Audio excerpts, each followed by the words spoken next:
আপনারা ATN news দেখছেন। সবাইকে আমন্ত্রণ জানাচ্ছি কাজিয়ন কাজিটি প্রেজেন্টস হ্যাপেনিং পয়েন্টের আজকের আয়োজনে। সাথে আছি আমি জান্নাতুল ফেরদাউস কবিতা। সামনে নির্বাচন, আমরা আজকে নির্বাচন নিয়ে কথা বলবো। নির্বাচনকে সামনে রেখে বাংলাদেশের রাজনীতি এখন একটা উত্তেজনাপূর্ণ কিংবা আমরা যদি সংকটময় পরিস্থিতি বিরাজ করছে এমনটাই বলতে পারি।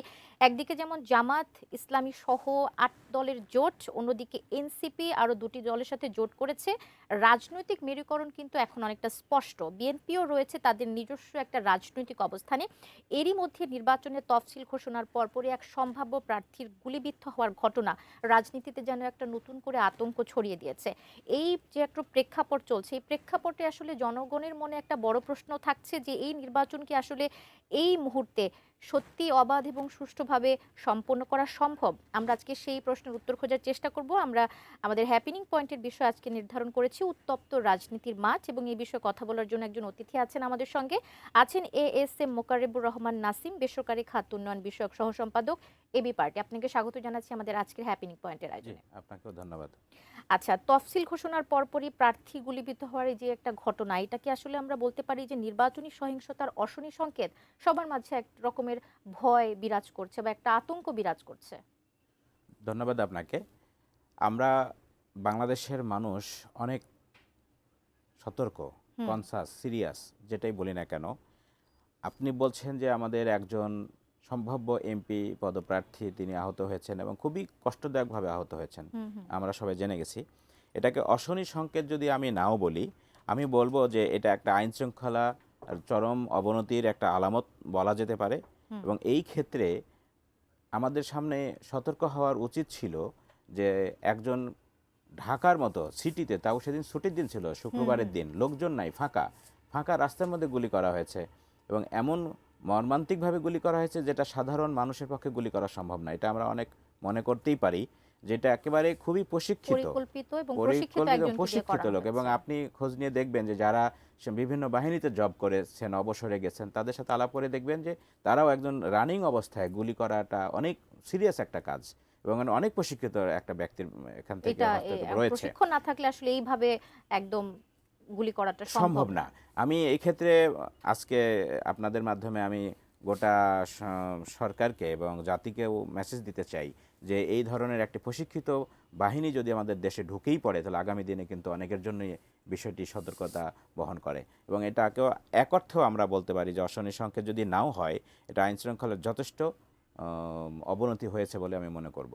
আচ্ছা, নির্বাচন ঘিরে তো আমরা এরকম চোরাগত হামলা সহ আরো রকমের আশঙ্কা করছিলাম। তার মধ্যে এরকম একটা ঘটনা ঘটে গেছে, এবং এই ঘটনার পর আমরা বলছি যে আইনশৃঙ্খলা বাহিনী নির্বাচন কমিশনের সাথে আ বৈঠক হয়েছে, নানা রকমের বৈঠক হচ্ছে। আমরা এখন যতটা আমরা বলছি যে আমরা মাঠ পর্যায়ে সতর্ক আছি, আইনশৃঙ্খলা বাহিনীর পক্ষ থেকে বলা হচ্ছে, সেটা আমরা আগে কেন হইনি? আমাদের তো এরকম একটা আশঙ্কা আগেও আমরা করছিলাম যে প্রার্থীদের মধ্যে এরকম একটা আতঙ্ক তো আগেও কিছুটা হলেও ছিল।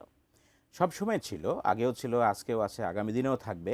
এবং বাংলাদেশে আমরা কখনোই দেখিনি আমরা এই সরকারের বিশেষভাবে প্রায় ২.৫ বছর সময়কালীন সময়তে আমরা আশা করেছিলাম যে আইনশৃঙ্খলা বাহিনী খুবই ভালো কাজ করবে হুম। এবং আমাদের জানমালের নিরাপত্তা, জনগণের জানমালের নিরাপত্তা অনেক বেশি থাকবে যে কোনো সময়ের তুলনায়। কিন্তু বাস্তবিক অর্থ হলো সেটা আমরা পাইনি। এবং আগামী দিনে যে পাওয়া যাবে, ওনাদের বারবার মিটিং করাটা জাস্ট এটাকে এক ধরনের আইওয়াশ বলে এটাই মনে আমার হচ্ছে। প্রশ্নটা আইওয়াশ আপনার মনে হচ্ছে। কাছে, যে আমরা আগে এই যে আমরা এখন বলছি আমরা এখন সতর্ক হচ্ছি বা আরো সতর্ক আমাদেরকে হতে হবে, তাহলে সেটা আমরা আগে কেন সেই বিষয়গুলো আমরা আগে, হ্যাঁ, রাইট, রাখিনি, আপনি মাথায় ঠিকই রাখিনি? বলেছেন না যে আগে আমরা হইনি। এবং আজকে যে হয়েছে তাতে যে আপনি বলতে পারবেন যে আপনি আমি নিরাপদ কিনা? নিরাপদ আছেন কিনা, এটা বলতে পারবেন না। এবং আমি এখনো বিশ্বাস করি না যে ওনারা এই মিটিং করার পরে বলেছে যে আমরা সেকেন্ড ফেজের অ্যাকশনে চলে গেছি, হুম। আমাদের হুম। পুলিশ প্রশাসন থেকে সব জায়গায় কাজ করছে। কিন্তু আমি এটাকে এখনো মনে করি যে আইন শৃঙ্খলার অবস্থা চরম খারাপ। এবং আপনি যদি দেখেন রেল লাইনেও আজকে অবস্থা ভালো যাচ্ছে না, হুম। হুম। অবরোধ করছে। ওরা কেন অবরোধ করতে পারে? আপনি পৃথিবীর কোন দেশে এ ধরনের আক্রমণ করে, সরকারকে বিব্রত করে, জনগণকে জিম্মি করে কোনো কিছু হুম। আদায় হুম। করার প্র্যাকটিসটা কোথায়? আজ ১.৫ বছরে তো আমরা কিছুই শিখলাম না। এবং এইটাও আমি মনে করি না যে এই মিটিংয়ের পরে আইন শৃঙ্খলার উন্নতি হয়ে গেছে রাতারাতি, আর হুম। কোনো হুম। ঘটনা হুম। ঘটবে না। আমি এটা মনে করি না। আচ্ছা, যেটা একটু বলতে চাই যে এখন যে জোট রাজনীতি, এটা কি আসলে উত্তেজনাটা আরো বাড়িয়ে দিচ্ছে? আমরা দেখছি বিএনপি এককভাবে অবস্থান নিয়েছে, জামাত ইসলামী ৮টি দলের সাথে জোট করেছে, এনসিপি আরো ২টি দলের সাথে জোট করেছে।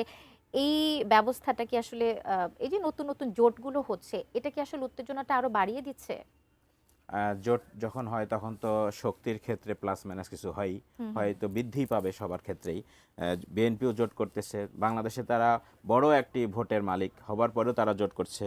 জামাত ইসলামী বাংলাদেশের একটা লার্জেস্ট পার্টি পলিটিক্যাল, তারাও জোট করেছে, 8 দলীয় জোট করেছে। এই জোটটা তারা বলছে এটা সরাসরি ভোটের জোট না, এটা রাজনীতির একটা কৌশল মাত্র। এই কৌশলের কথা সবাই বলছে, এবং এবি পার্টি, এনসিপি সহ রাষ্ট্র সংস্কার আন্দোলন নিয়ে যে ত্রিদলীয় জোট হয়েছে সেটিও একই ধরনের। তো সব মিলিয়ে আপনি যেটা বলছেন যে আমাদের উত্তেজনা বাড়াচ্ছে কিনা, অবশ্যই উত্তেজনা বাড়াচ্ছে। সেই সাথে স্থানীয় পর্যায়ে আমাদের যে নেতাকর্মীরা তারাও কিন্তু অধৈর্য হয়ে, অসহনীয় হয়ে বিভিন্ন বক্তব্য দিচ্ছে, তাতে করে কিন্তু বিভিন্ন পর্যায়ে বিভিন্ন নির্বাচনী এলাকাগুলোতে আরো বেশি উত্তেজনা বাড়াচ্ছে, বিরাজ করছে। আচ্ছা, ঠিক আছে, এই যে আমরা সহিংসতার আশঙ্কা করছি, এই রকমের আশঙ্কা যদি আমাদের মধ্যে আরো ভয় ভীতির জন্ম দিয়ে থাকে, তাহলে ভোটার উপস্থিতি কি কমে যাবে বলে আপনি মনে করছেন? ভোটার উপস্থিতি যদি কমে যায় তাহলে নির্বাচনের ফলাফল কতটা গ্রহণযোগ্য হবে? আমরা একটু ছোট করে জানতে চাই, আমরা একদম শেষের দিকে আমাদের প্রোগ্রামে। অবশ্যই আমি মনে করি যে ভোটার উপস্থিতি কমে যাওয়ার সম্ভাবনা রয়েছে। যখনই এত কিছু হবে, জোট হবে, বিভিন্ন রকম চাপ সৃষ্টি হবে, এবং আওয়ামী লীগের যারা ভোটার আছেন, আমার কাছে এটুকু কিছু তথ্য আছে যে সরাসরি তারা যদি ভোটে না যান, তারা চাইবে যে ভোটের উপস্থিতি কমে যাক এবং এটা আন্তর্জাতিকভাবে তারা দেখাক। সুতরাং এটা একটা সম্ভাবনা রয়েছেই। আপনাকে অনেক ধন্যবাদ, আমাদের এই আয়োজনে আপনি এসেছেন, যুক্ত হয়েছেন, আপনার কথা আমরা জানলাম। অনেক ধন্যবাদ।